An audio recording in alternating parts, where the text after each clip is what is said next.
My name is Samuel Sane. How are you?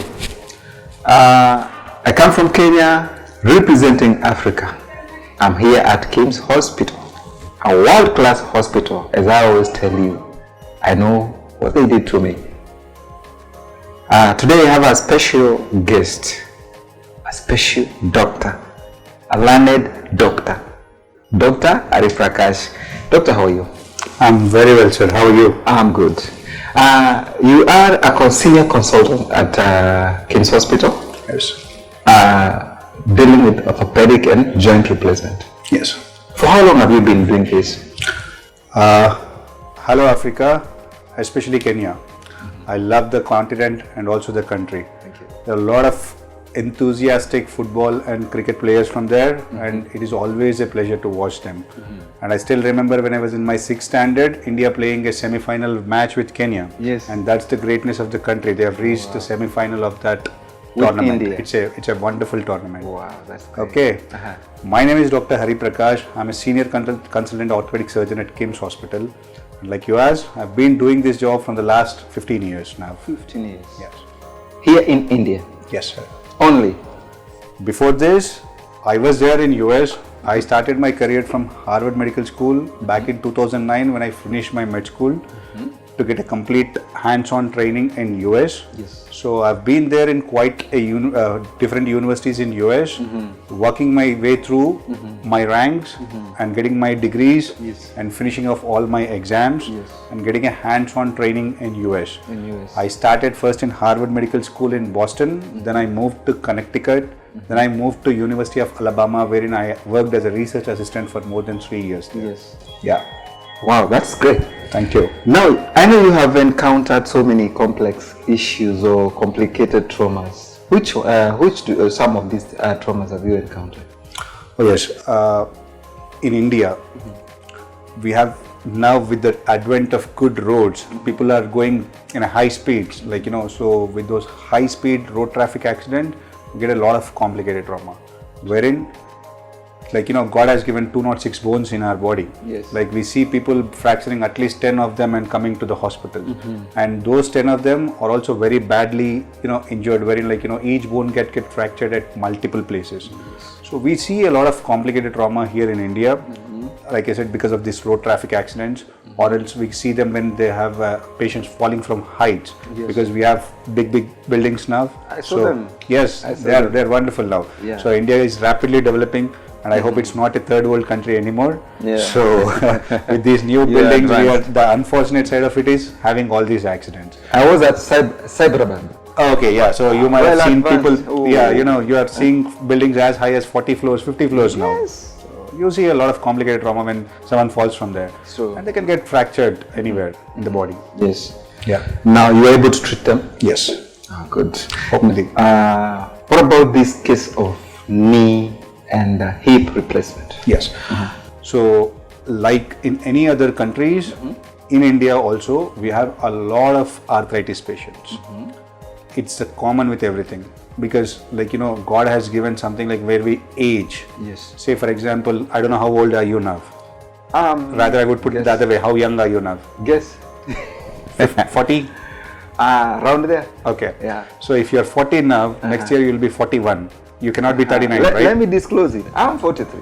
Okay. So I'm not far from there. Yes, next year you'll be 44, but you will not be 42. True. So everyone has to age. Yes. And with aging, the most common thing that we get is arthritis. Yes. So and the two most common joints where we get this arthritis is knee joint and also hip joint. Yes.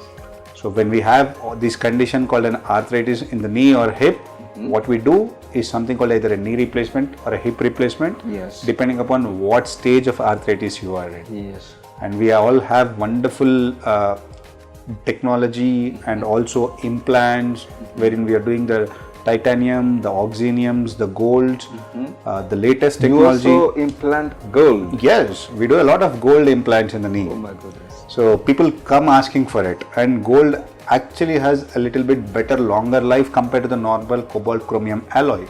So that is a US company now, which we are doing here. So the latest advancements, the robotic technology and the technologies that are there in the US, we are able to provide them at least about 20% lesser cost than the developed countries. Yeah. 20%? 20 times. So no need to go to US? Absolutely no. From Africa? I have patients affordable? Coming to India? I have patients coming from European countries, Ireland, some patients from different parts of the Europe, and many of them from the Arab countries, like the Dubai, and also Oman, Jeddah, Sudan, all these places. They come here for these knee replacements and also all major surgeries. Yes. There is this, when someone fractures, there must maybe sometimes a wound. What do you do to this wound? Exactly, that's a very important thing. So whenever you have a fracture, you're not only dealing with the bone, you're also dealing with the muscle and also soft tissue around it. The soft tissue, most important soft tissue is the skin. Whenever the skin breaks up, you have a wound outside. So cleaning the wound and making sure you are not getting any infection is the most important thing. Our God's given gift to us is any bone that is fractured will unite.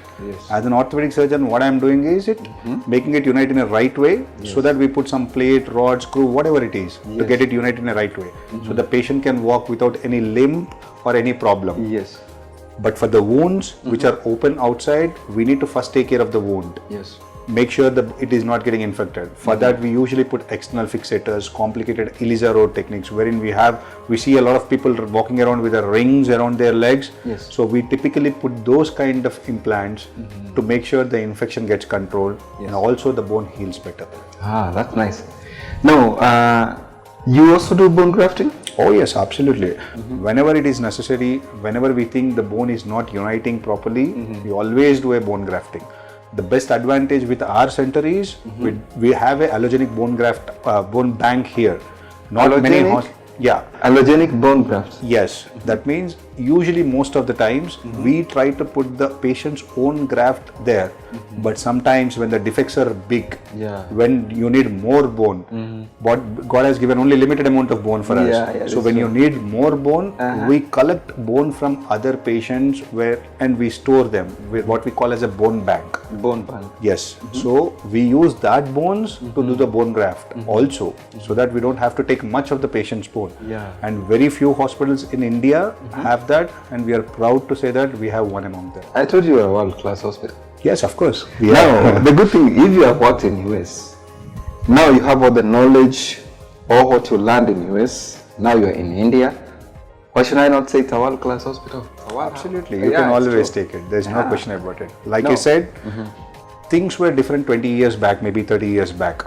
We might not have that much facilities that we had in US. But right now, our country is doing exceptional job in terms of dealing with all these complicated orthopedic problems. No less than any of the so-called developed countries like US or Australia or the European countries. Good. I have a question. There's something you have said about bone bank. Do people give bones? Or what happens? How do you get these bones? That's a very important question. So most of the times when we are doing the replacements, like the knee replacement or the hip replacement, we take out the patient's femoral head and we put an artificial ball there. And when we are doing the knee replacements, we take out some amount of the bone from the knee patient and we put that artificial, the implant, like either the gold or whatever the implants that we talk. We don't waste all those bones. We save them. We save them for future. We properly sterilize them, we store them and we save them for future, because we never know which patient might come up with which problem. And we are helping some other with some other else's bone. But at the end of the day, both are getting benefited. Okay, my other question is this. Do bones have this test you do, matching test? That's a very good question again, but the disinfectants that we use and the place where we store and the temperature that we store, it is not going to give you any kind of a cross reaction. We don't have to do any matching test like we do for a kidney transplant or a liver transplant. We can just simply properly cleanse that bone, store it properly at the right temperature, and again while using you have to clearly cleanse it again and use it at the right place. They are not going to give you any kind of problems. Oh, that's great. Yeah. I like that. Yeah. Now, which any other thing you would like to tell Kenyans and Africa at large? Okay. So I heard in Africa a lot of people are cricket fans and football fans. And basketball. Oh yes, of course, basketball. So all these games, they usually come up with a lot of sports injuries as well, especially the knee and ankle.